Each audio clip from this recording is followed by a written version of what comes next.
Well, hello there, everybody, and welcome to a brand new edition of On to the Next One. We are back following a very fun UFC 311 event that took place last night at the Intuit Dome in Inglewood, California. Inglewood, usually up to no good.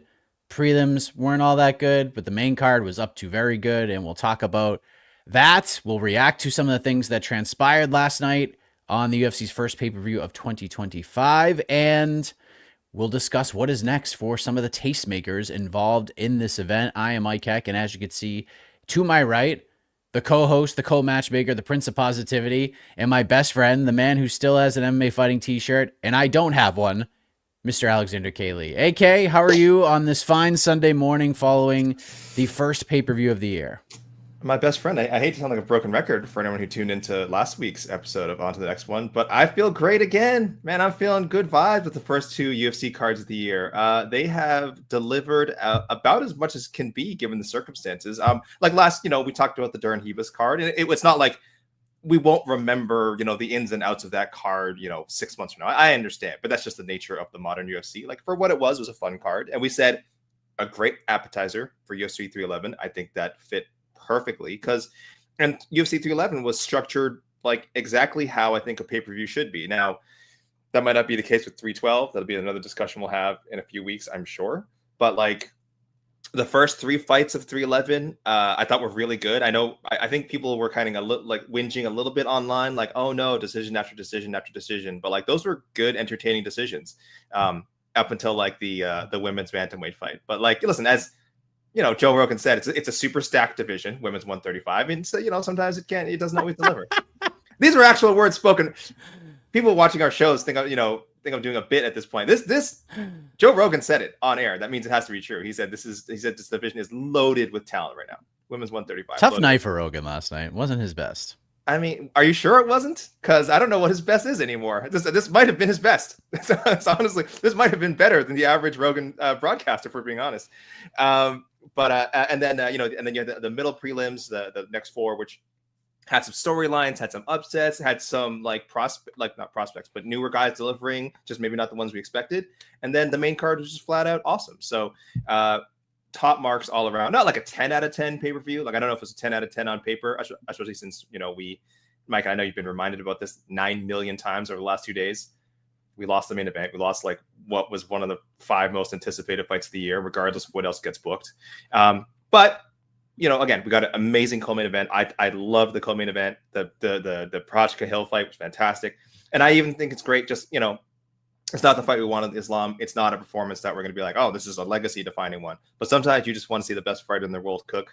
And that's what he did. Took care of business he was supposed to. No controversy. No like, oh, Moicano took him decision. What is it? Nah, just went in there as a huge monster favorite, as he should have been, and acted like it. So very strong card all around. And the UFC is just rolling in 2025 so far.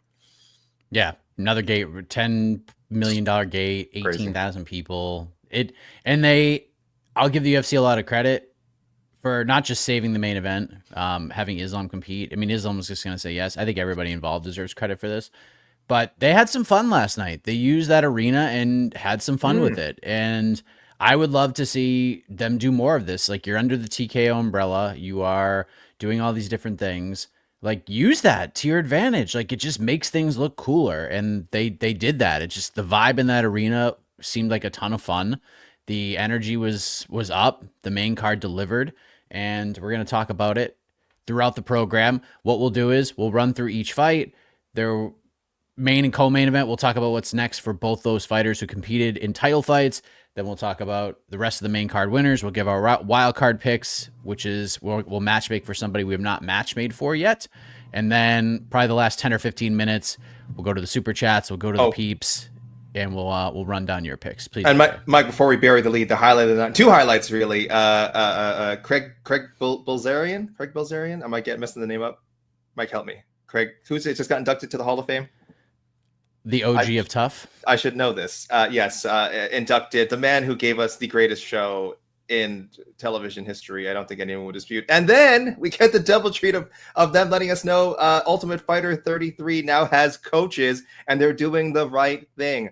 Even if you know you don't think Sonnen and Cormier were the best choice, which I think they were fine. The idea of having guys who are personalities, who are actually interested in coaching, who are not trying to like manufacture a fight. They should have been doing this forever. This is the way to go about. Look at some really good seasons have already kind of done this. Like Faber and McGregor, they were active, like they were active fighters, but they weren't going to fight each other. But there's some very memorable moments and characters from that season. I mean, you ask any tough, even non-tough fans, there's a lot of memes from that season that came out because I mean it's freaking Connor. And then the Black Zillions versus American Top Team season was really, really, really good. And again, that obviously did not have just the coaches of those gyms did not build up to a coach's fight. You don't need it. Like the show has just been delaying fights for years. It's so annoying. Half the time the coaches do not want to be there. Now you have two guys who are paid to talk, paid to be personalities, and I think they're going to have a great time with it. So the Ultimate Fighter is back, Mike. I mean, it's never gone, but it's like it's just back again. It's back again. That's how great this show is. I'm so happy. Yeah, I like it. It's obviously, we know why they're doing this. This is a promotional tool for their show more than anything else, but everybody wins here. You get two good personalities, two guys who are going to want to win. They'll have fun, talk a little shit, but like in a fun, respectful, hey bro kind of way. And the fighters who are selected for the show are gonna want to do their best for these two guys because they will demand it and they will not take anything less. So yeah, I think it's a good choice. How it's going to translate into television, I don't really know since nobody watched when Conor freaking McGregor was on it. So we shall see. But I was, for the first time in a long time with Tough, it wasn't like, okay, I get why they're doing this. Like Conor's here, or it wasn't, oh, who gives a shit? This is like, okay, this is smart. This is pretty smart move. So let's get into this thing. Let us discuss what happened last night. And more so, let's discuss what is in the future for these guys and gals. Islam Makhachev, on a day's notice, gets Renato Moicano. He is supposed to fight Arman Tsarukyan in a rematch. I'm still so sad that this fight did not take place last night. But Islam, being the champion he is, being the fighter he is, says, I don't give a shit. Just give me somebody. I'm not going to let the fans down. Give me somebody to fight, and I will go in there and prove that I'm the best fighter in the world. And he did exactly that. He did not even break a sweat against Renato Moicano. There was no banana peel to slip on anywhere. The second Moicano made a mistake, this fight was over, and Islam taps him immediately. Knew Moicano's game very, very well. Took him down. He let Moicano kind of kick and scramble, and once he figured out, all right, he's going to get reckless, Darce choke, fight over. Islam Makhachev, still the lightweight champion, still the best fighter in the world, and even to the point where Dana White himself went up to the press conference and admitted, yep, this guy's the number one pound-for-pound fighter in the world. I have nothing more to say. So very interesting show this week, AK. There's a lot of tough choices here, and there's a lot of ways this could all go. No points might be hard to come by. So Islam Makhachev versus who, AK? Where does Islam Makhachev go from this victory? Okay, I still think, despite what Dana... Well, no. I think Dana is right. Not that I agree with his reasoning, but I mean, I think he's right, as in, like, he's probably not going to book that rematch right away. I mean, they could, if there are no other options, and if Islam does decide to fight, a little more frequently than he has. So, I mean, did he only fight? He only fought the once in 2024, right? I'm not crazy. It was just a Poirier fight, right? Just a Poirier fight. Just a Poirier fight. If he wants to squeeze in two fights, maybe they find someone else at lightweight. It's just, like you said, there's no very obvious option right now. I was thinking, like, they just booked Gaethje Hooker, but he's beaten Hooker already definitively. Gaethje, maybe Gaethje, I don't know. So that's an option. But I think we are going to end up back at Tsarukyan. I think Islam is, as usual, maybe going to take more time off than people like as champion. But I think Dana and the UFC are going to make Arman earn that title shot again, which is, I don't love it. Like, I wish we just built to this, but we don't know the severity of Arman's back injury. He might need some time off too, right? So I kind of love the Michael Chandler talk that has been happening. I don't know if it can, since obviously Michael Chandler's going to fight Paddy Pimblett at some point, but I haven't worked out that web yet. But I like I like you look disgusted. I like Chandler angling for it. He has a way of just getting these fights that he probably does not deserve. I also like Armand to beat him, so it doesn't. I feel like it doesn't interfere with our getting the Makhachev fight that I want. So that's really my motivation behind this matchmaking. But if they make Armand fight again, yes, that's the way I'd like to go. Either way, I need to see Armand and Islam fight again. And I don't know how long it's going to take. I don't know how we get there, but I have a feeling some way will still be next for the pound for pound king. But yeah, no, I don't know. I say this with very little confidence. Okay, the face was made because I thought you were for a second there, and then it all became clear that you were angling for Michael Chandler to fight Islam Makhachev, and I was like, oh, don't you friggin' dare say that. Having said that, I didn't really know where to go, and I ended up ultimately landing on the Charles Oliveira rematch for Islam Makhachev because the man's won multiple fights. He beat Michael Chandler. They called it a #1 contender fight. They said the winner was going to get a title shot. Now, we know Dana has done this many times and has said, oh, the winner of this guy, like Khamzat Chimaev has had at least 2 #1 contender fights at 185. He had one against Kamaru Usman, had one against Robert Whittaker. He has yet to get a title shot. And I kind of feel like Oliveira is just kind of the dude at this point.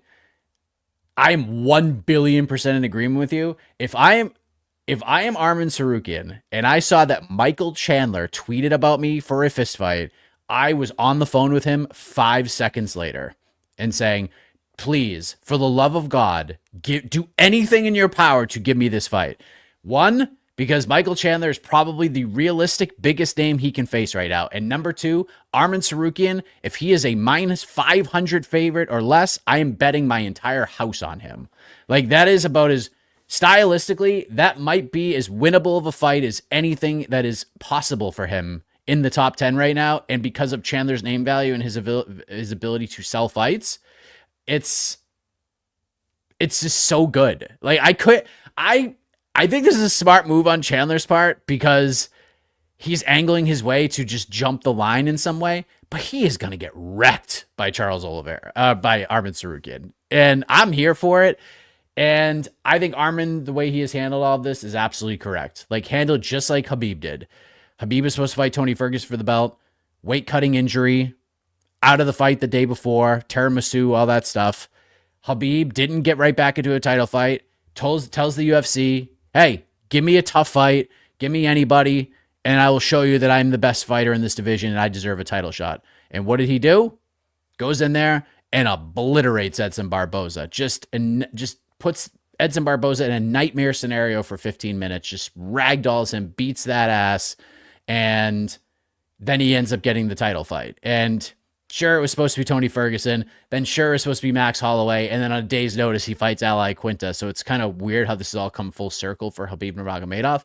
But I think it's Oliveira. You give Arman somebody else, whether it's... I love the Chandler idea, because there's just nobody else right now. Like, there's just nobody else available for Islam Makhachev. Now, things could obviously change if Islam doesn't fight again till October. That's a different story. But yeah, if it's something that happens like International Fight Week and they need Islam to fight, it's Chucky Olives. And that's it. Yeah, and I'm okay with that. The fight with Arman was close. Like, I don't think it was a robbery or anything, but Chucky Olives did enough in that fight for people to say, like, yeah, he's still worthy of a rematch with a second fight with Islam. People fought Michael Chandler, and Dana White said this is a #1 contender. The winner of this fight is getting a title shot. So yeah. So we could see it. And I'm down. I'm fine with it. I just don't see it going that differently. And this is coming from someone who, if we all remember, had long picked Charles to beat Islam, to push he beats Islam, coaxes Khabib out of retirement. I'm pretty confident none of that is happening now, but I'm still fine with seeing them fight again. Yeah, look, Oliveira is fine. If they do, Arman called for a 5-round fight with Oliveira, and if that's what they do, like, okay, I'm okay with that.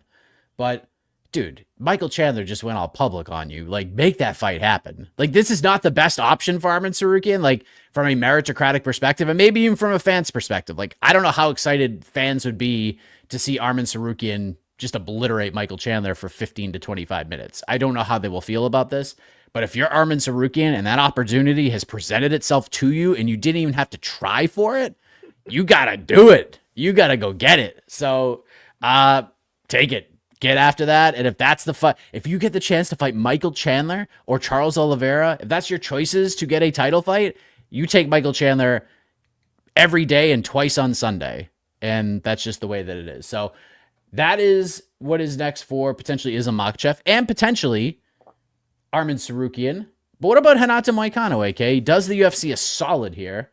He comes through, day's notice. Yes, he made some money and tried his hardest and didn't go well for him. Didn't go well for him. This is about Jed and I talked about this a lot in the build-up.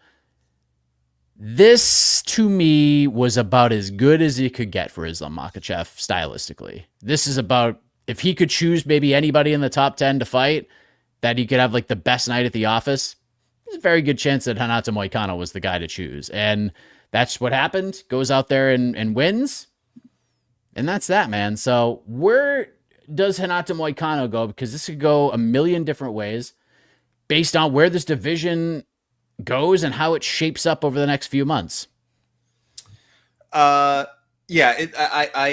so much of Moicano, the persona he built and success he had over recent years was both through his, a lot of hard work, obviously, great mic skills, cultivating a certain brand, the Money Moicano brand, great stuff, and some careful matchmaking. Not to say he was dodging anyone, but I think him and his team and the UFC realized what they had with him, and they said, okay, we're going to give you names, but no one in the top 10. I don't think anyone during this 4-fight win streak was in the UFC's top 10.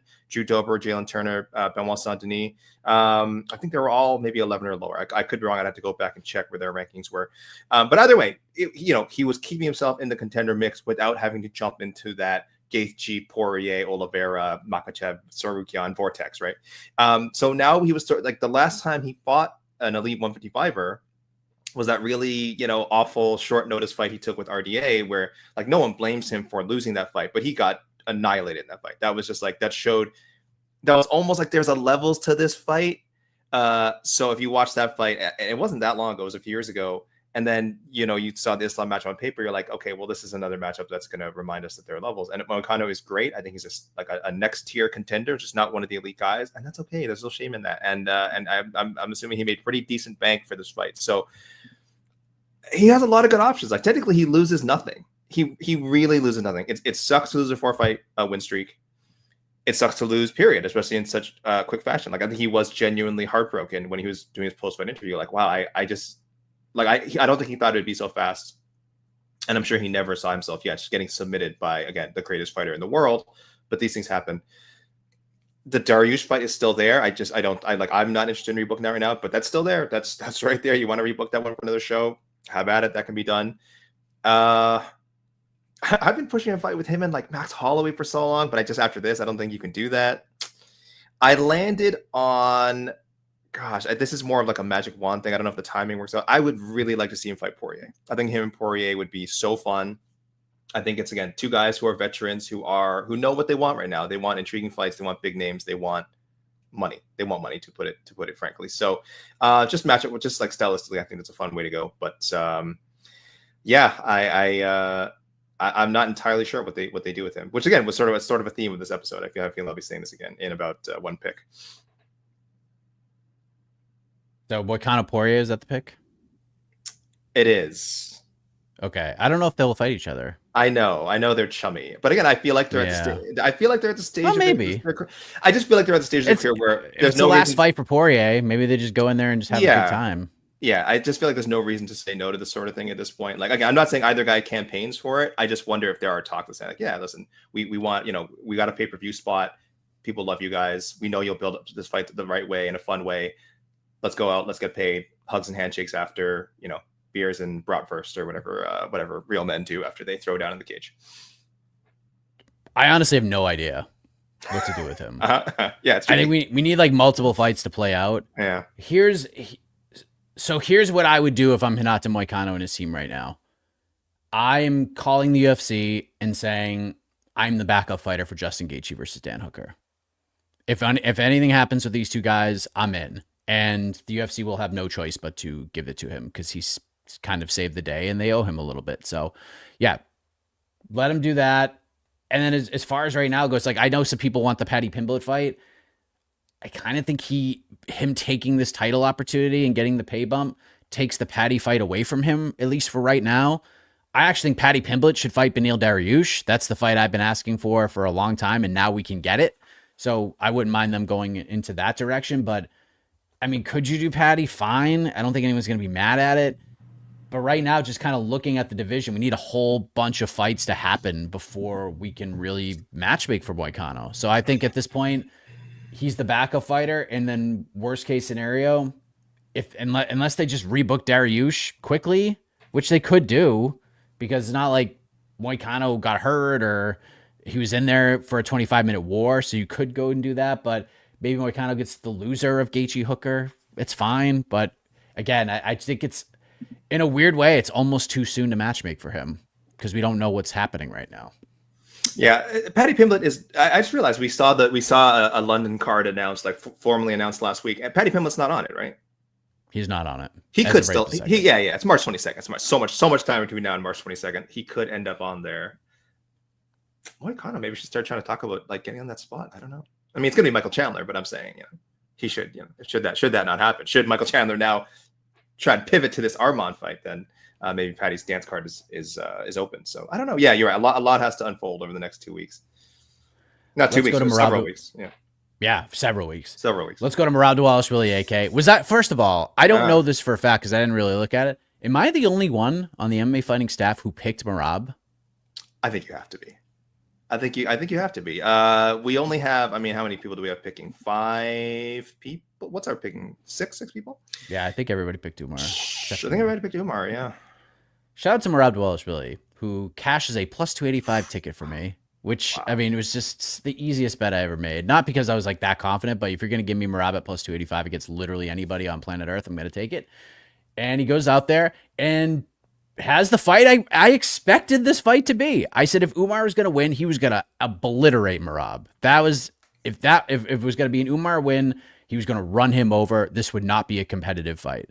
And the fight went I thought Merab won 4 of the 5 rounds. I thought Merab won round 1. It was very, very close. If you want to make the case, because 2 of the judges did, and so did a lot of other people, that Umar won the first 2 rounds.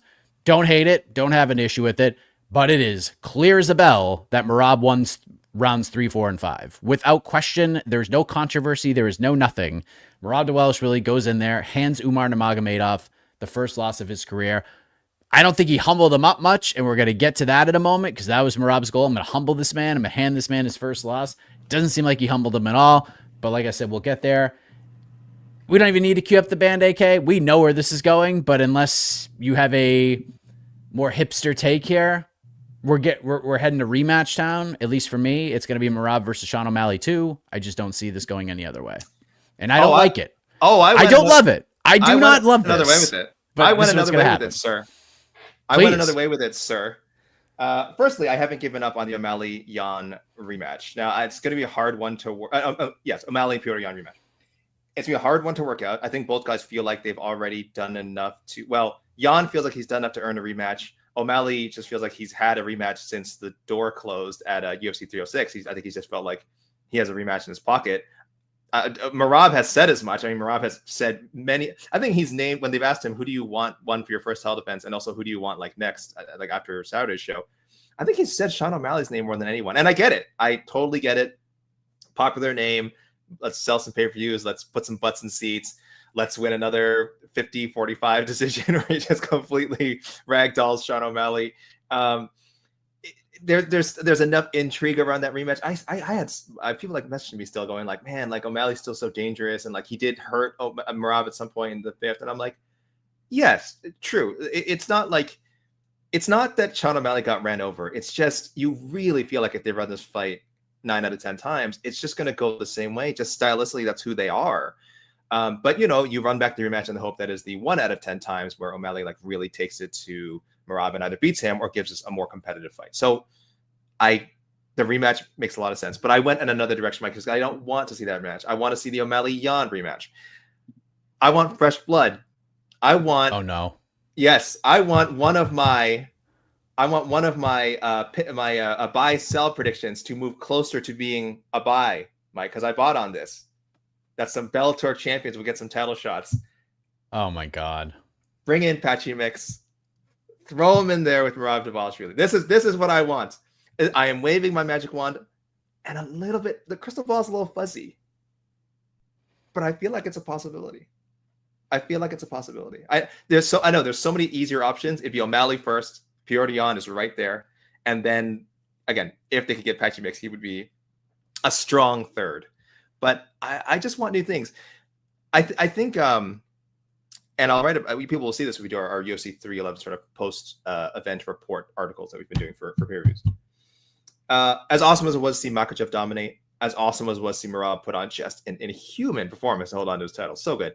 I think where there's a little bit of disappointment is definitely the wrong word, but wondering how different the year could have started if we had at least one new champion, right? If we had Umar as a new champion at 135 because Merab has beaten every other name in the division already, and of course if Tsarukyan had beaten Islam, what that would mean for the lightweight division and the pound for pound rankings, and it would just set up a whole bunch of things. We probably would have gotten Arman Islam 3, but I don't know if Merab would have gotten an immediate rematch anyway.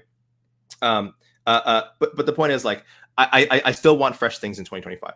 I still feel like there's room to do great. Just because we got 2 and stills doesn't mean the train just has to keep kind of churning along as it always does. I think we could throw a wrench in there, and I think Patchy Mix could be that wrench. So I wanted to get creative with this one just because matchmaking for these top 4 fighters was not easy. So I said, let's just forget easy, let's have fun, and let's cross our fingers and hope something like this happens. Maybe he's not next, but I do hope we see Patchy fight Merab sometime in 2025. Yeah, I can guarantee you that even if the UFC does sign Patchy, he ain't getting a title fight. Why? Because nobody knows who Patchy Mix is. At least for the fan base that they are trying to cater to. Most of the people here know who Patchy Mix is, but most of the fans that they are promoting to have no clue who this guy is. And the second that they announce this fight, they're going to be like, why is he fighting this guy?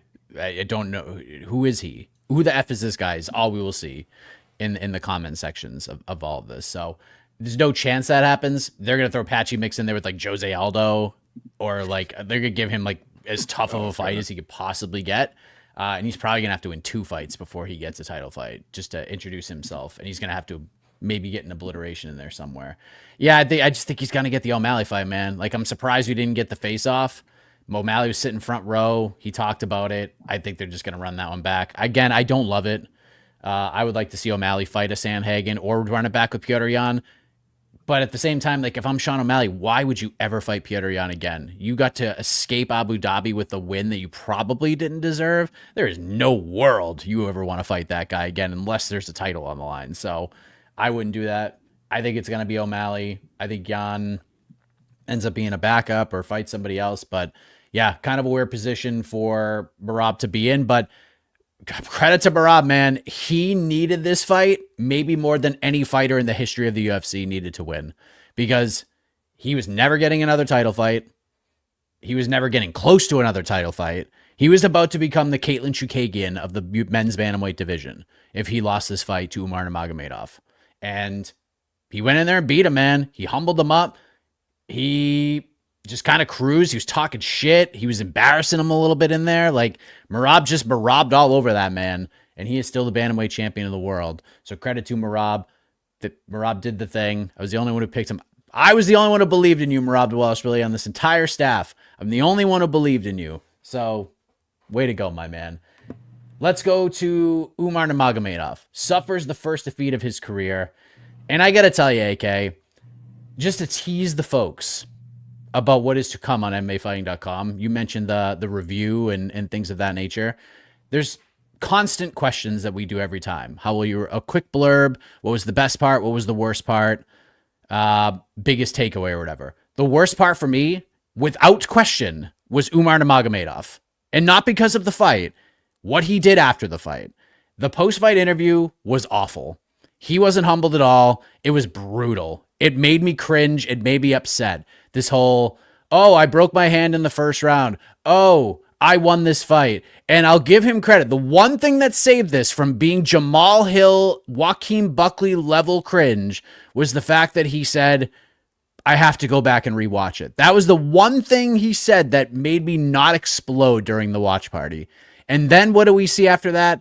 Literally 3 minutes later, everybody from the friend side of the dominance MMA world submitting and putting out the photo of Umar's broken hand.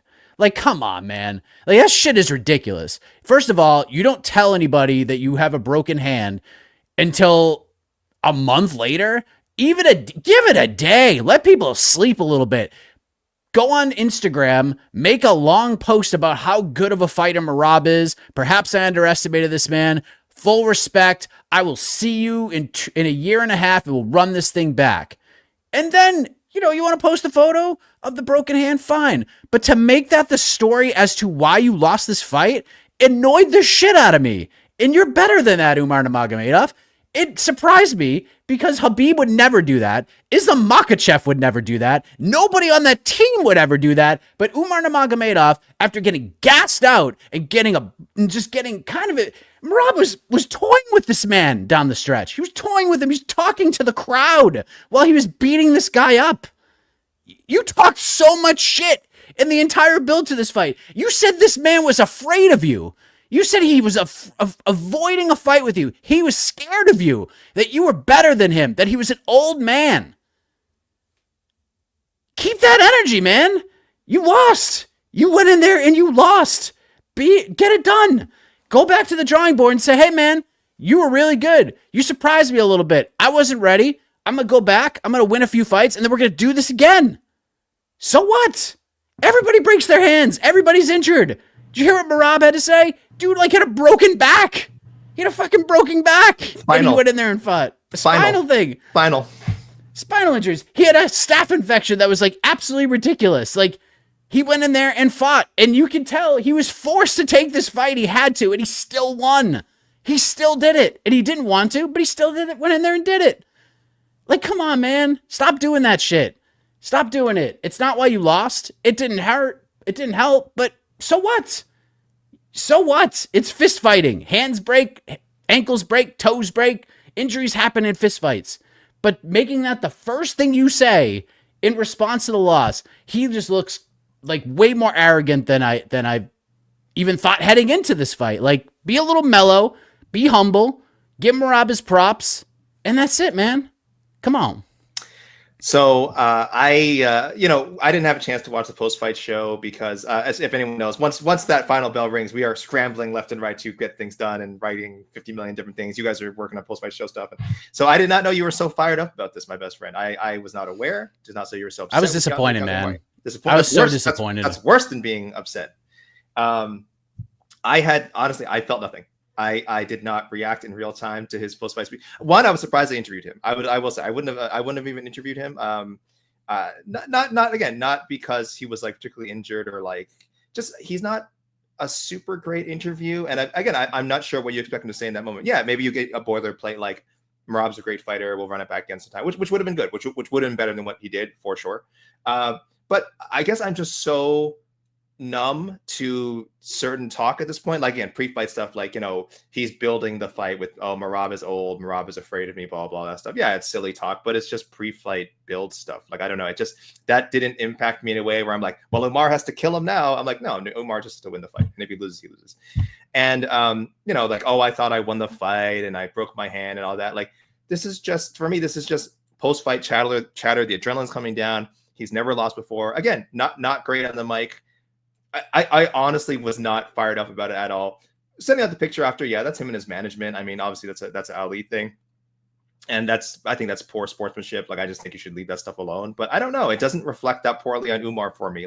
His persona outside of the cage lost nothing in my estimation. It just did not affect me the way that, I don't know, it affected. It's Jamal Hilly, man. I just totally disagree. Hilly. Not even close. Oh, come on, dude. Not remote. Jamal did the same exact thing. This is one, hyperbole, and this is two, I think you're a little caught up in the moment. This is not. What are you talking about?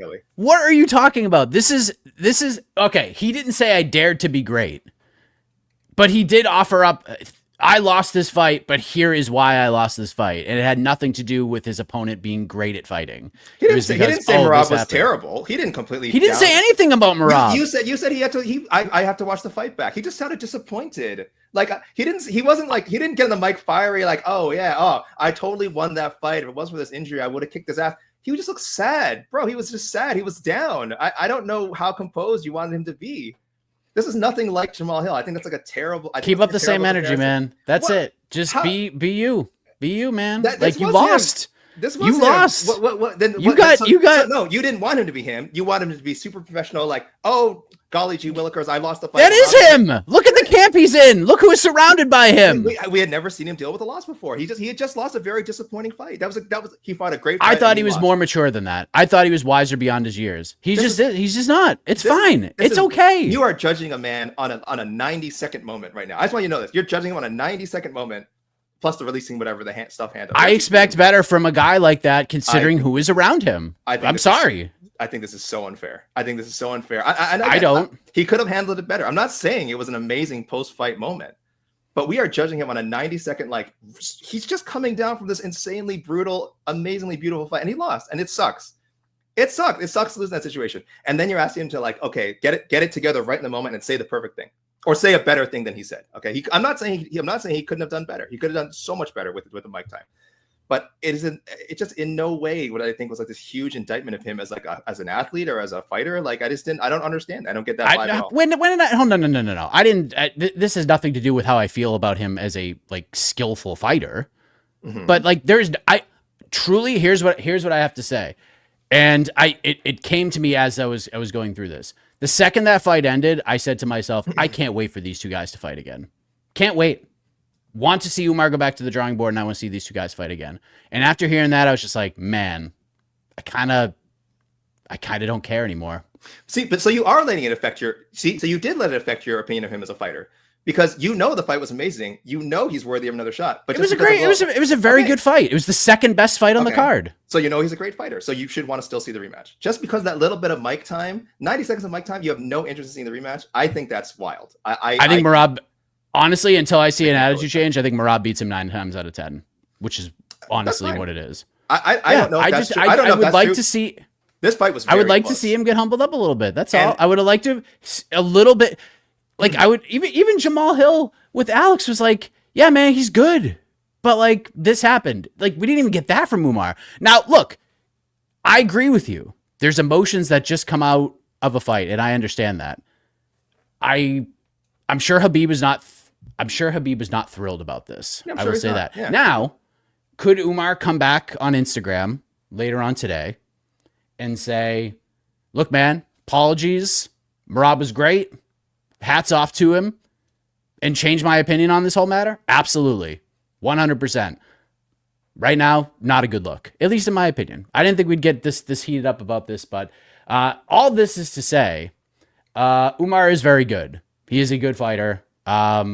He is going to wear that title someday, without question. But he's going to have to earn it. I think his road back is probably a fight longer than I thought it was going to be, and he's about to fight Davis and Figueiredo next. That's where I'm going. Yeah, that's about where I landed too. I think he could get the O'Malley Petr Yan loser. I mean, that fight doesn't exist yet. This is a theoretical fight. I would like to see that, but you're right. He may even have to sort of build back to that point.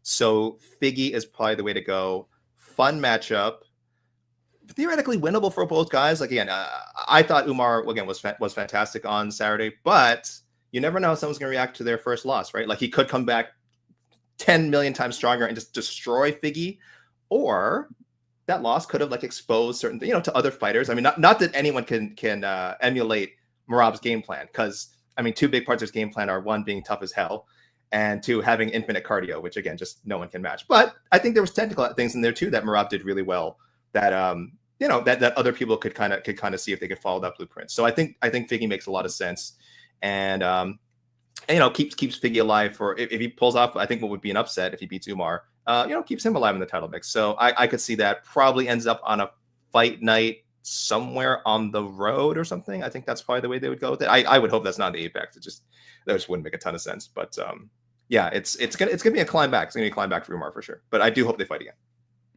Now, if Umar and his management team want to like kind of turn this around in some way, if we're looking at this from like where do we go from here, this is exactly the fight you ask for. I don't know if it happens, but this is what you ask for. You ask for Chito Vera. Very winnable fight. Yeah. It's a showcase matchup, but it is also a guy that you can learn a lot from. We saw him. His cardio is not there. It's just like we learned that, and it doesn't matter if you break your hand or whatnot. I think he did better though in the 5th round than people think up until the end. I do think Merab pulled away in the end, but the striking was actually really no. I know that. Yeah, I also think I also agree with Dana White when I think Merab just like stopped fighting and got like way more cautious. It was very weird. He did that with O'Malley too, right? That was the problem with O'Malley. Yeah, like he didn't keep up the same pressure. Otherwise, he probably would have cruised instead of getting like kicked in the stomach and like having a yeah. It was a super weird 5th round, and then Merab was like, "Oh shit, I should probably do something." Probably Ray Longo was yelling it, "Come on, Merab! Come on, Merab! Merab! Great corner man! It's terrific." Ray Longo is fantastic. I mean, this guy, he's not just a personality like that. All those theatrics, I think, are really key to a lot of the successes fighters have had. Like, I do think he's the perfect guy for Merab because Merab is so talented and such a hard-headed fighter. I do think he needs that really, really, really strong voice to cut through every now and then and just kind of get him a little bit back on track.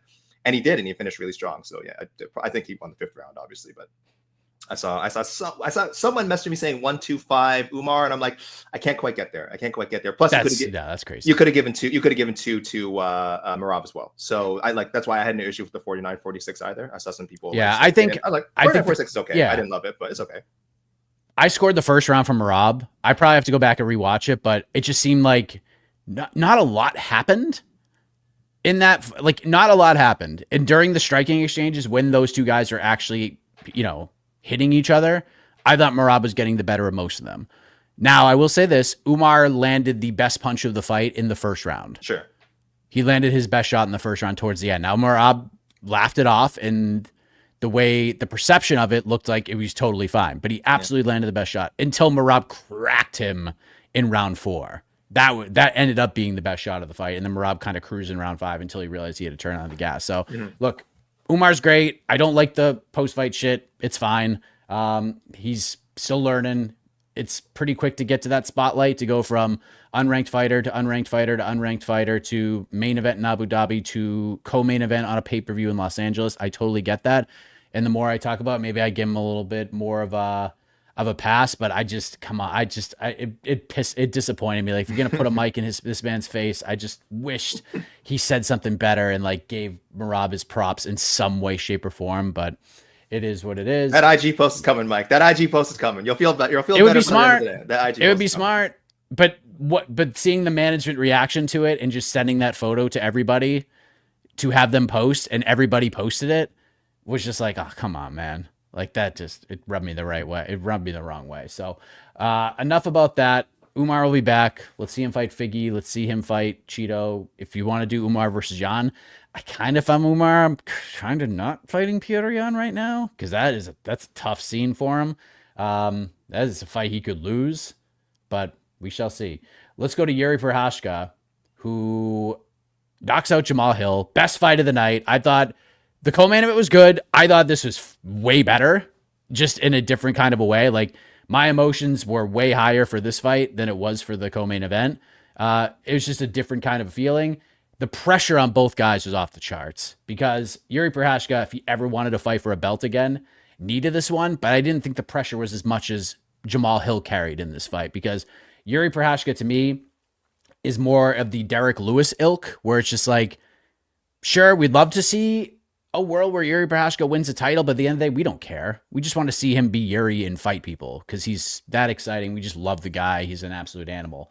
For Jamal Hill, this was like everything to him, and I felt like Jamal had, outside of Merab Dvalishvili, I felt like Jamal Hill had more to lose on this card by far than anybody else. But let me just say this, AK, and this is a message kind of that Umar Nurmagomedov could take away from all of this. It is never too late to turn it around, because Jamal Hill, to me, had a terrific fight week. I thought he changed sort of the build and his approach to the fight, showed Yuri a lot of respect, said nice things about him, was confident he was going to win. And then what happened was, he got in there, he got Yuri'd, but Jamal Hill was tough as hell. He fought his ass off.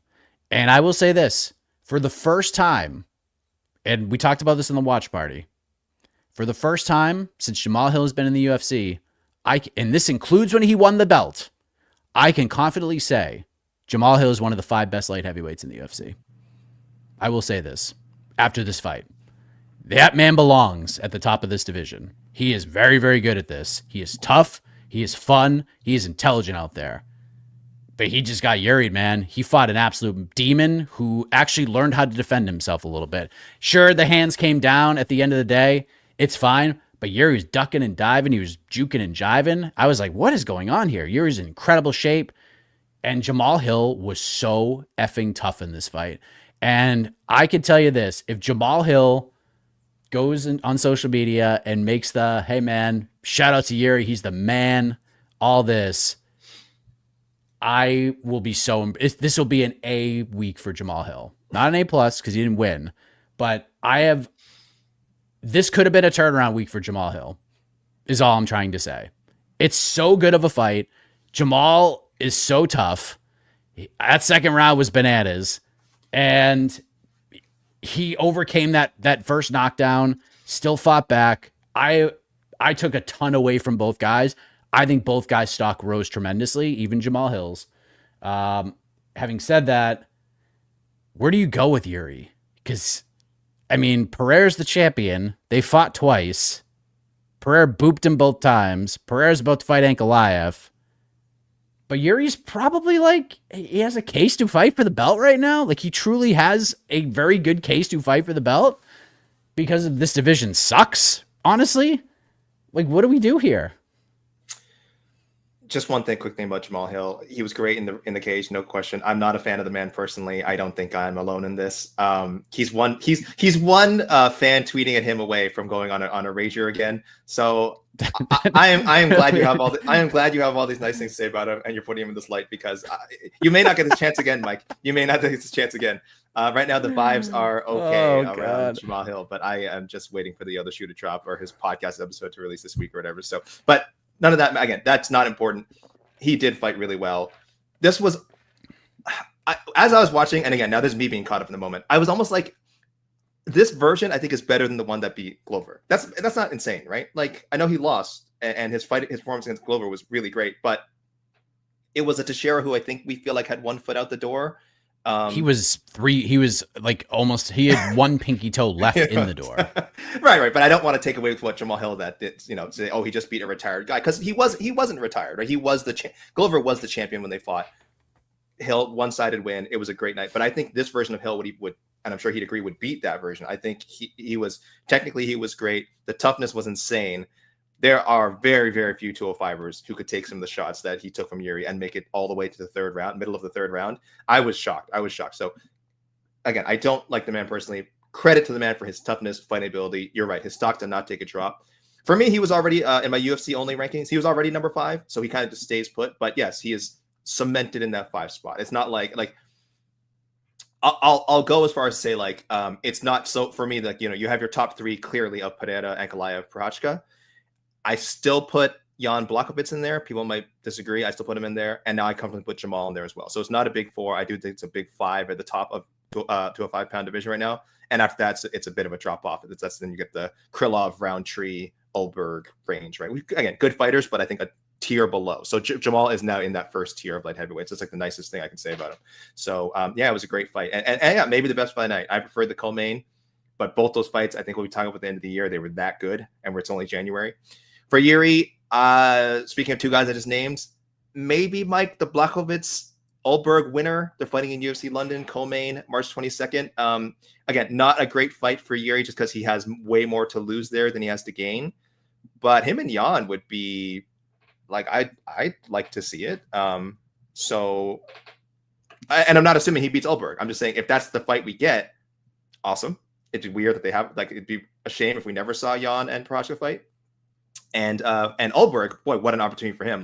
I think if he beats Jan Blachowicz, obviously he doesn't get a title shot right away, but all our talk after London will be Ulberg's 1 win away, Ulberg's 1 win away, Ulberg's 1 win away.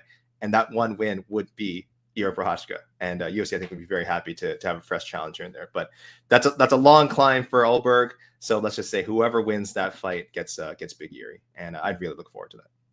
I think that's probably the way this goes. I think Yuri should be the backup for the main event in March. Just be ready. Alex Pereira did talk to Megan O'Leary after UFC 311, and he was asked about, because Yuri Prochazka being Yuri, as Alex Pereira is talking to Megan O'Leary, Yuri Prochazka is standing 10 feet away from him, watching him, standing behind the camera, watching him. And Megan O'Leary, in her infinite wisdom, she is tremendous, by the way, looks over, goes, "You see Yuri, what do you think about Yuri Prochazka? He's standing right there, like 10 feet away from us. What did you think about that? He called for a third fight with you." And what did Alex Pereira say? "Look, here's the deal. I have to fight Ankalaev first. But then I will fight this man. This is what he wants. I'm going to give it to him." And I don't know if that necessarily happens, but Alex Pereira has curried such great favor with UFC that if he wants to do this, it's totally fine. Having said that, I'm with you. It's not even really a friends for a moment, in my opinion. It's the Ulberg versus John winner. I think that's how you go. And as far as Jamal Hill goes, let's do Jamal Hill versus Khalil Roundtree. That's the fight. Oh, that'd be amazing. Yeah, that's you guess where you got to go. That's where you gotta go. Are they not that they train together, but they're buddies, right? And they don't train together, obviously, so they would fight. But like they are, I think they're friends. No, am I making that up? Jamal and Khalil.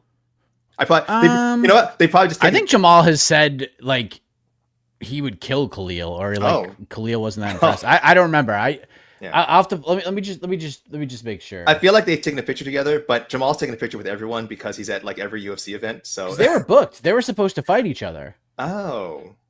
I don't remember this.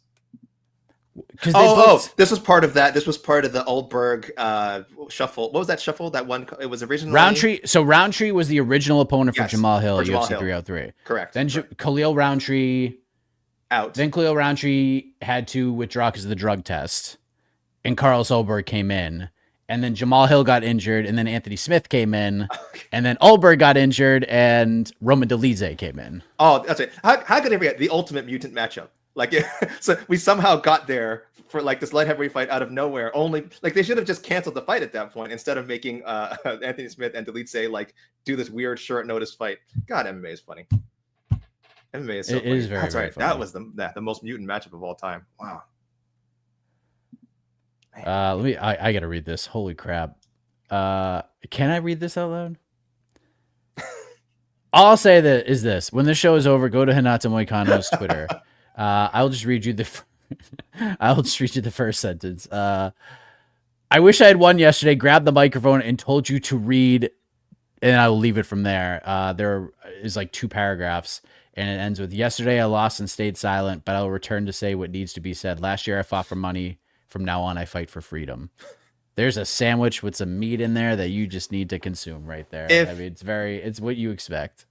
If he had actually gone on the microphone and gone on a long screed about what book to read and about the problems with the economy and the government, like he kind of has done it a little bit before, but if he had done it on like pay-per-view time and just like really dug in, that would have been hilarious and amazing. But you know what? Money next time. Money. This is not the last time Money will have a microphone in his hand. And again, I'm sure he'll record a show soon enough as well. Yeah. If he won the belt, Joe Rogan just needed to hand him the mic and leave the octagon. Yeah. Let him cook until he had like the CM Punk pipe bomb moment, and they just shut the microphone off. So, yeah, there you go. Your boy AK Jailton Almeida makes easy work of Sergey Spivak, and then for the 3rd time he calls out Cyril God. Is this the fight we're doing? Yeah, I think I've matched up Cyril with someone else previously, but let's just do this. What is going? Sure. And again, we can't even say, well, why isn't Cyril? We know why Cyril isn't taking this fight because he could very legitimately get destroyed by Jailton. But I think it's. What do you think, Mike? You know what's the opening lines for this fight? What do you think? For Almeida versus Gane? Yeah. Almeida minus 185. Ooh, minus 180. Because Gane is the bigger name. He is certainly the more well-known fight. Not like a super famous. But he's a terrible grappler. This is true. And people know this.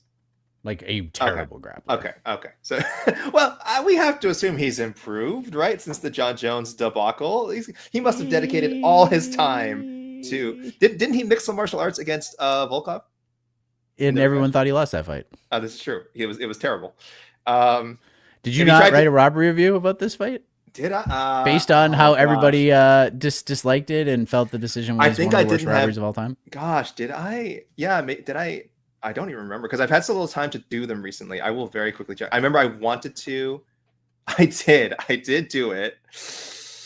What was my verdict? I assume I'm you said no. I'm going to guess you said. I'm going to guess you said no robbery. I said no. I don't remember why. I do remember in the moment being very upset with the with the call, and then on review, I was like, okay, fine, I'll back off. I hate calling fights robberies, but that was one where a lot of the popular opinion was that that fight was a robbery. So regardless of what I thought about it, a lot of people are looking back on that fight as a win for Volkov. Yeah, so you know what, he should fight. He should fight Ciryl Gane, and if he tries to mix some martial arts against Almeida, Ciryl Gane should fight Almeida if he tries to mix some martial arts in that fight. It will go very poorly for him. He should not do that. Yeah, I have not gone. I have gone back and rewatched it like since it happened, because watching it on the watch party live, I actually like didn't think it was that bad. Rewatching, I was like, okay, I get why people are upset, but I don't know. It is what it is. Reinier de Ridder, AK. This guy is so fun. He's just a maniac. He is he has redefined what the middleweight championship is, and he will never ever lose it. Even if he retires, even if he becomes like a professional cornhole player, he will still be the middleweight champion. Goes out there, just tackles Kevin Holland right away, beats him up, submits him. Just no sweat on his forehead at all. Just one of the easiest fights of his career. And Kevin Holland's a pretty damn good fighter. So where are we going with RDR, AK? Because I'm not sure like how good he is. And he looked like he was 50 pounds heavier than Kevin Holland in there. And just was very smart. Like he did not fight Kevin Holland like he fought Gerald Meerschaert at all. He did exactly what he said he was going to do and just beat his ass. So what do we do with RDR? That was the most predictable outcome of the night, right? It had to be. I've gotten back into the swing. My bankroll, my gambling bankroll is renewed because the calendar year has turned. So I bet very, very small amounts. I wish I had been smart enough to put so much more money on RDR, because the odds were close. I think he was like minus 125 or something. Like it was nearer to a pick'em. And I should have put $500 on Reinier de Ridder. I put like $2 on him instead. But yes, he was always going to just tackle Kevin Holland and submit him. Like Kevin Holland should not fight 185 grapplers. This is insane. I'm going with there's a lot of middleweight fights coming up. That's the tricky part. So I think he is gonna have to wait for one of these guys to shake out. Like there are fine guys in his range who can just make more for more fun fights, but he's not your average like UFC newcomer. We know his history with one. We know he has the potential to be a top 10 guy. So right away, let's just push him into there. Jared Cannonier, Gregory Rodriguez fighting on the 15th. Whoever comes out of that, I think you give my man RDR that matchup. And how that will go, like him versus either of those guys, I have no clue. But I'm curious to find out. Everybody's wrong. Everybody that I'm seeing here is wrong. Vittori wrong. Jack Hermanson wrong. You're all wrong. AK, you're wrong. I love you, but you're wrong. It's Michelle Pereira and literally nobody else. Come on now. Like, that is the fight. Come on. Let's just get this right and just throw those two absolute demons in there at each other. There's no way that is not just the most fun fight ever at 185. Let's just do that. Not in the Apex. Just get it out of the way. Like I feel like if you're the UFC, you think that's like a classic Apex main event, but no, please put that in front of human beings. Human beings need to witness this one live, because that would be comical. Yeah. All right, let's go to the wild card round, AK. Let's match make for one fighter we have not match made for, and let's do it right now. So who you got, AK? Prelims, interesting names to choose from. Could be a winner, can be a loser. What do you think? I mean, this was easy. I didn't want to overthink this. I was so happy, Mike, with this man's call out with friend of the site, friend of Between the Links, Grant Dawson. He nailed it. I thought he nailed it with the Beneil Dariush call out. Like, again, I don't know if they just rebooked Dariush Moicano. I can very easily see them moving on from that one, but it just makes so much sense for Grant where he's at in his career. It's a winnable fight. Beneil is not like as bad as some other people, but he's kind of been roosting in that top 8 for a while. Some of the inactivity, not his fault, but he has been, he probably angling for certain matchups. He's going to have to defend that spot. He was going to defend against Moicano, so clearly he doesn't mind fighting someone who's a few spots lower. Grant Dawson, I think, a bit further back than Moicano, but Dariush is also coming off 2 losses now. So I think Grant can get that fight. I thought the timing of the call it was so good, especially since maybe Dariush wants to get rebooked quickly. Dawson had a a convincing win, but certainly a win he had to work for, right? I mean, that's some hard grappling. That's 15 minutes of hard grappling. And, he might not be in tip-top shape, maybe not ready to turn around in like 2 weeks, but if Beneil wants to fight in a month or something like that, I think Grant Dawson can get it. So that was, for me, was just so smart, and I think we need to reward doing the thing, and I thought he did the thing in fine fashion. I think that was the correct call out. It was absolutely the correct call out. He's not going to get it. I think he has like 1% chance of getting this fight. And the unfortunate thing is people are going to remember the smart call out more than the win. It just was like, it was a great performance. Like, he dominated CDF, and it's not easy to do that. It's very hard to look good against Diego Ferreira. But Grant Dawson was getting booed for 15 minutes. Like, that usually doesn't age all that well. And they have given Grant opportunities. He got to headline a card against Bobby Green. He got knocked out in 30 seconds. And I know some people slip on the banana peel. It could happen. I just feel like he's going to need to do more work before he fights a guy like that. I kind of feel like he's going to have to fight like Joel Alvarez or somebody like that. Like, I kind of feel like that's or Matusz Rebecki, someone of that nature, to like eliminate one or the other. Kind of feel like that's where they're at. But I didn't go with Grant Dawson. Again, solid performance. I thought the call was perfect. Any other call wouldn't have made sense to me. I just don't think he gets it. I'm going with Eileen Perez, AK. I'm going with Eileen Perez. What? Who, of the white hot women's bantamweight division? We got to get this division moving here. Okay. I can't. Shout out to Casey Leydon, who might have had the steal of the draft with Eileen Perez, getting the big win over Carol Hosa. Look, there are some folks who are just going to listen to what I have to say and shit on me. I've been seeing it all show, and that's totally okay. That's your opinion, and I have mine. AK, I'm going to go back to a show we did maybe 2 years ago. And I suggested this like immediately, and you were like, "Oh, that's kind of interesting."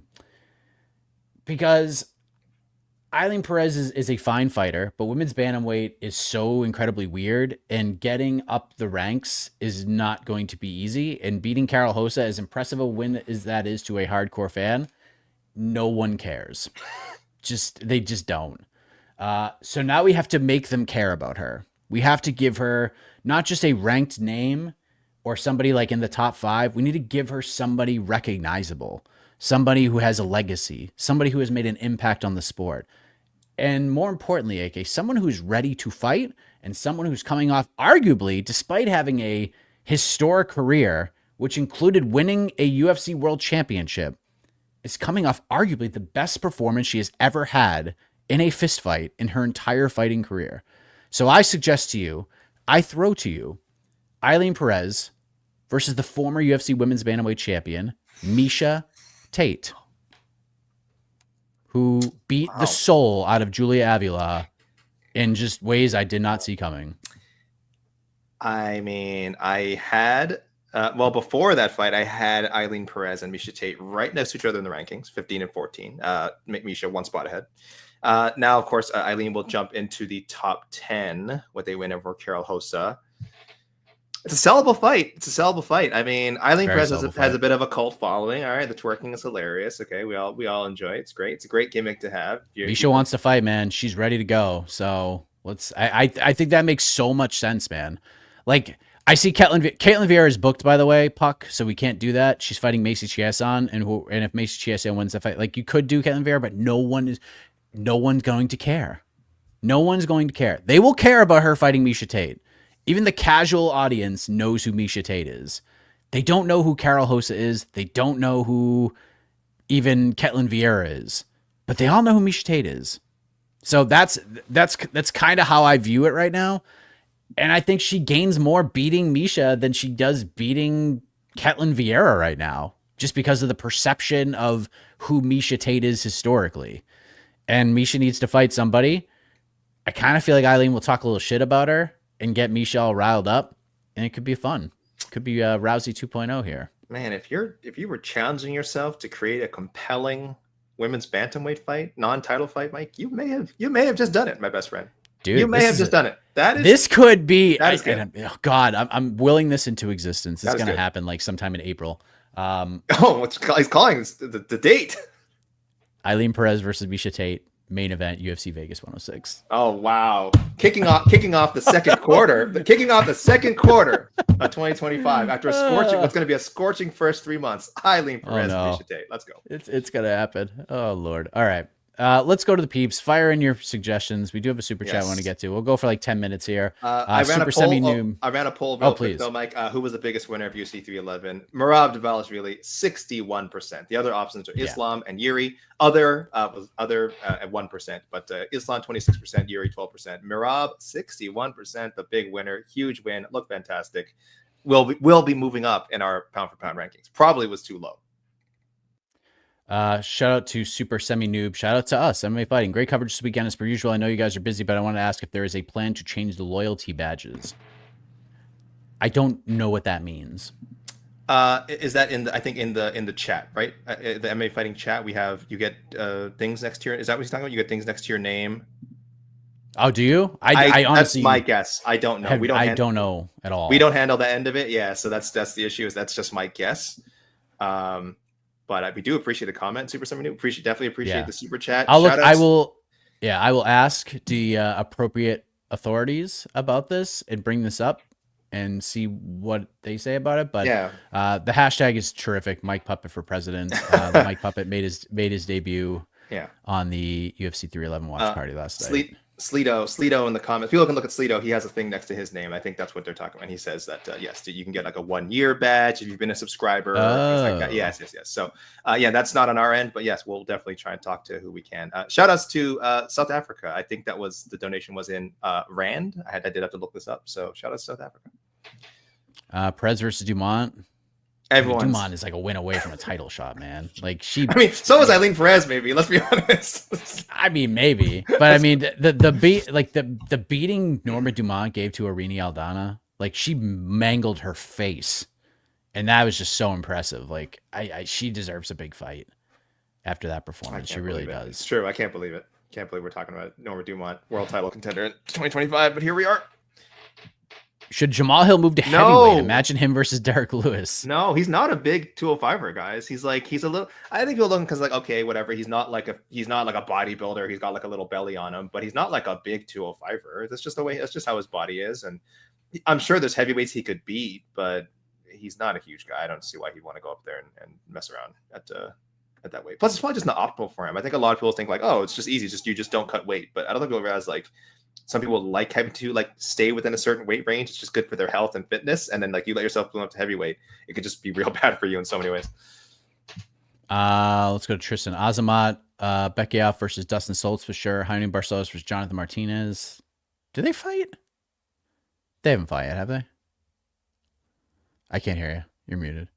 Oh, sorry. I was just typing something. I'm just reminding people to maybe they didn't send in matchups. Oh no, maybe maybe it's like Umar or something.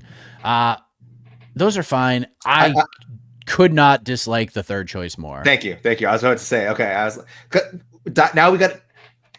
I did not love the Barcelos matchup when it was made because I understood it. Barcelos is like a top 30 guy. And your thinking is, well, we really think we have something special with Talbot. Some of the finishes have been fantastic. He beats Barcelos. Boom. You've got a guy who's 3 fights into his UFC. It would have been 3 fights into his UFC career and already top 30. We really got something with them.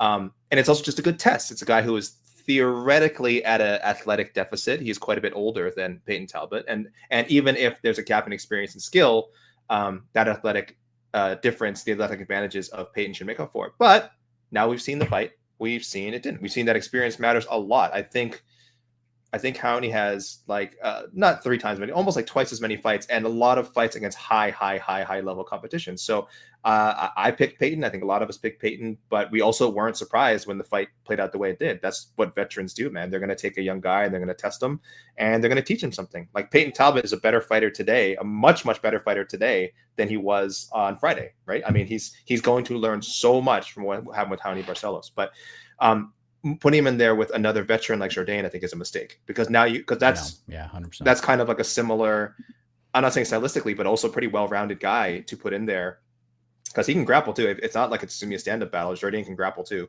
And that experience gap is still, I think it's too much. So I think you got to dial it back. Let's go again, 2 guys within the, 11, 12, 13 fight range, maybe closer to Talbot in age. He's only been fighting professionally since 2021, guys. So hugely talented kid, unique personality, very marketable. Now we've seen not quite ready for that veteran challenge yet. No shame in that. No shame. He was not exposed. He was not exposed. No, he's what we know he is. He's a young fighter, and he fought a more experienced guy, and he lost. So please, no more veterans next for his next fight, please.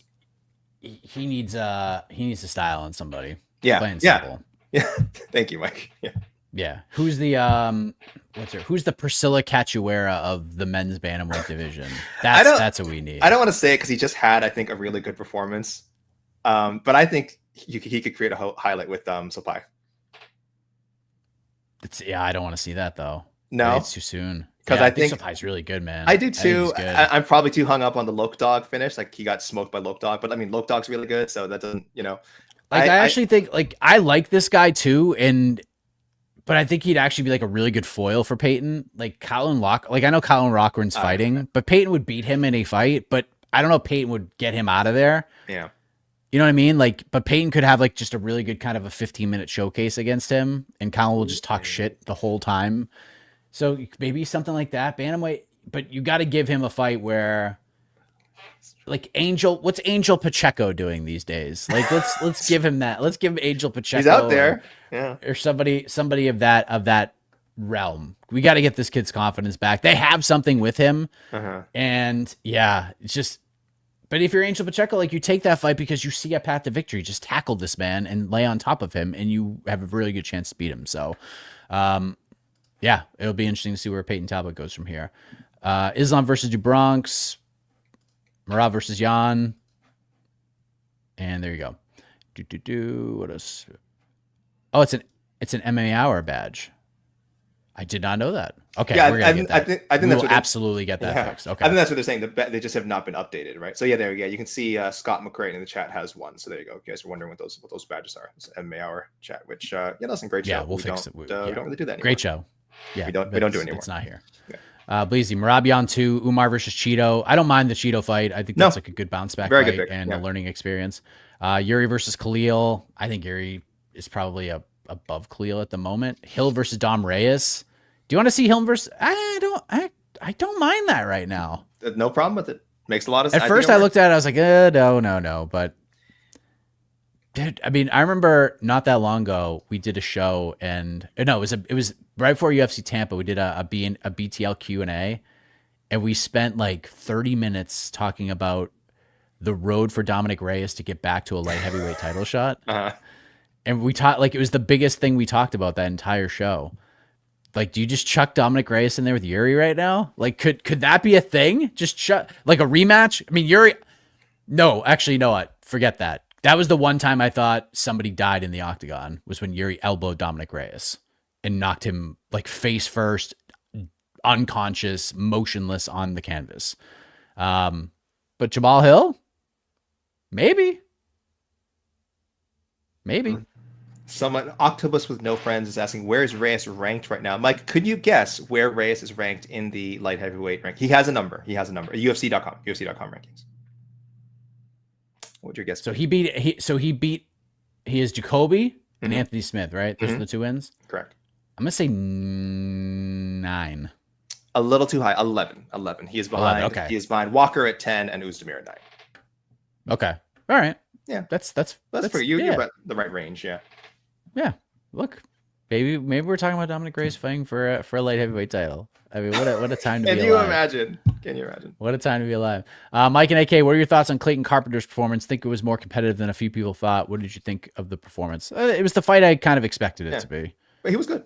That's guys, from now on, please. This is Clayton the Guida Carpenter. Okay. A living homage to the semi-retired, not retired, well, no longer with the UFC. I shouldn't say retired, not with the UFC, Clay Guida. I didn't see too many people dogging his performance. Again, I'm not always in those corners of social media where, anytime someone loses a fight, they're like, oh, that just didn't look good. I thought that was really competitive. Tagir is great. Tagir is like a sleeper contender at 125. He's 2 or 3. He's making his way there. Obviously he's a guy whose performances probably haven't jumped out to Dana White and the matchmakers, but he's got a very shiny, nice UFC record so far. and he's creeping his way up there. So no shame in losing to him. And I thought Carpenter looked good. He lost his undefeated record. Whatever, that's what happens when you step up and fight a guy like Tagir. So yeah, I hope there wasn't too much online backlash to that loss. It was a good fight, fun to watch, and he was in there. He was in there. I think Clayton has a future for sure as a top 15 guy. So I thought about this during the watch party. What are your thoughts on this? RDR versus Bo Nickel. I'm trying to read your face. I want to know what your thoughts were. Were they good thoughts? Were they bad? Anger, excitement? I can't tell. They were more like, huh? Like really? If they made this, I would not be upset. But to me, I don't think the UFC would give Bo Nickel this fight. I don't. I think Bo can beat a lot of guys at 85 right now. I'm not saying he can't beat RDR. I just don't know if the juice is worth the squeeze to book this fight because RDR is real good, man. Like the only guy he has lost to is Anatoly Malkin, who is like very good at this. So could Bo Nickel win? Sure. Would he be favored to win? Sure. Would I pick him? Probably. But if like Bo Nickel's sitting at like a minus 400 against RDR, I'm betting on RDR without question. Like I'm betting on him. So is this too risky of a fight? Would you do this? The risk is that this fight could suck ass. That's one of my concerns. First of all, how dare you speak that way about the middleweight champion? My part of being a middleweight is you're going to drop the occasional stinker. That is if you didn't drop the occasional stinker, you'd be in another category. You'd be like, middleweight BMF category, whatever, which we will never have because by nature, if you're middleweight, you pretty much cannot be the BMF because again, it's 185. It's just this junky, weird division with some great fighters in it. But I mean, the champion himself is a junky, weird guy, and I mean that as a compliment. I'm definitely suffering from just looking at that Paul Craig fight, that I don't think is going to be like every Bo Nickel fight going forward. Obviously, that was like a stylistic, strategic decision that Bo took for that fight. Didn't feel he needed to show his wrestling. He was winning the stand up, not in a dynamic or exciting way at all, but he was, and he went on, he got his extra check, kept his undefeated record. I don't think RDR would necessarily allow that to happen to him. He probably would press the action a little more. He probably would, take some more risk, which is why we love him. But I just feel like Nickel is actually a pretty tough puzzle to solve in his own right, even at this young age, right? Young in fight years. And I hope we wouldn't get another stalemate. But I understand the thing behind it. I think we believe that RDR can bring the dog out of anyone. But I'm not totally convinced yet. I'm not totally convinced yet. So I don't know if I want to see that one made as the next matchup for both guys. Take a couple more. Samamkali. I hope I got that right. RDR versus Vittori. Moicano versus Fiziev 2. That's not a bad one. Dawson versus BSD. I don't mind Dariush versus. I also don't mind Dariush versus Fiziev as the comeback fight for Fiziev. I don't mind that either. I think it works. I'm just thinking about I like Dawson BSD. I do like that. So BSD pretty much never goes to a decision. The one time was the unfortunate, short notice a welterweight bout he took in his UFC debut where he got just murdered for 3 rounds, which should, and that fight should not have gone the distance. That fight should not have gone 3 rounds. The referee was doing his job, or his team, or even his team, they would have called that fight off after one of the rounds and saved BSD. So the one decision he went to was dubious at best. Could he drag Dawson into a little bit of a dogfight? Or maybe Dawson is just, is on another level and just takes him down and actually gets a finish with his wrestling, with his grappling, with his submissions. That would be impressive too. So that's good thinking there. There's good thinking, but they are streaking in opposite directions. That's the only, I think, thing that hold them back. And I think after the call out of Beneil, I think if you're Grant, you're kind of looking at Saint-Denis as a step back from that, even though BSD is ranked higher than him. Anyway, it's weird. A couple last ones. The Intuit Dome should be an annual stop now. Presentation and graphics are 10 out of 10. Very WWE-esque, impressive. It was awesome. I'm rarely jealous of Jose Young's for any reason, but he'll tell you himself traveling to fights all the time is not always wine and roses. It is exhausting. He's our boots on the ground, and he does this so much. It can be super exhausting. I think I'm totally speaking for him here. I think he felt pretty excited and pretty privileged, even though he's working 95% of the night, but to have seen that first UFC event there, because on TV it looked awesome. It looked so cool on TV. I think even better than Sphere. I think it looked cooler than Sphere. It looked so cool. And of course, it's a venue that's actually built for like, sports and fighting and stuff. So it's just going to make for a better watch overall. And I'm very jealous that Jose got to be there for that, because I'm sure he got quite a show when he was able to take in the arena. We got a little bit of doo-doo here, AK. We have a very interesting selection and some doo-doo from one of our good buddies, Lazy Bed. Guskov versus Zhang, no doo-doo. Terrific pick. That's just insanity. Ulanbekov versus Josh Van, doo-doo. Josh Van's booked. Correct. UFC 313, Bruno Silva. It happens. It happens to the best of us. I had doo-doo last week. I just matched up Poirier and Moicano. So, I mean, not long ago, I just had doo-doo. So there you go. I had, who was it? Christian Rodriguez versus JSP would have been a rematch. Real? Oh, and I forgot to drop the two. That was in the UFC? Like 2019 or something. It was in the UFC. It was in the UFC. 2021 maybe? I don't know. But JSP won, and I totally forgot that fight ever happened. Damn. So, but I take the doo-doo with pride. We all make mistakes. We're still warming up. Mike, it's the second card of the year. We're all still kind of warming up. Everyone's got their matchmaking muscles, not quite at 100% yet. We'll get there. So, Merab was the only bet I won last night. Otherwise, I got reverse swept. I put this up because I want to brag about my betting. I went 5 for 5 last night on the main card. It was terrific. Under 1.5 in the first two fights, both hit. Smart. Then I had Yuri, underdog bet. I had Merab, underdog bet. And I had Islam wins in either rounds 1, 2, or 3. And hit that at minus 180. Nice. So it was a great night. 5 for 5. Well done. I went 2 for 2. 5. I went 2 for 2 with 2 very small, very easy bets. It was just RDR straight and Shelton straight. That was it. Again, I had a terrible 2024 gambling wise. So I'm just trying to get some W's right now. Maybe by, come back to me in April and we'll see how much money I'm putting on Eileen Perez versus Misha Tate. And then we'll talk. And I also want to just say to the viewing public, I don't say this to brag. I say this because I maybe won a week's worth of, actually I probably won like 3 weeks worth of Dunkin' Donuts iced coffees. Like I ain't putting down the money you guys are probably putting down when we're talking about the fist fights and the fisticuffs. And this is why I don't bet. Like I do it for entertainment purposes, but I had some good reads last night. I was feeling pretty good, but that's going to do it for this week on the program. Next week, AK, you're going to need a co-host. Oh no, wait, you don't. There is no UFC event next week. Yeah. I forgot all about that.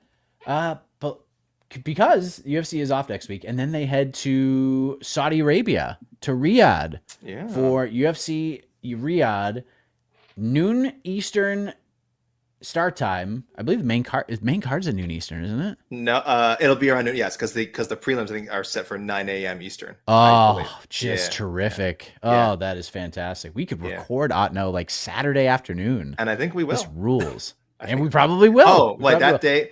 I won't. Sorry, I can't lock into that. I think there's something. We'll see. We'll play that one bigger. Oh, I think.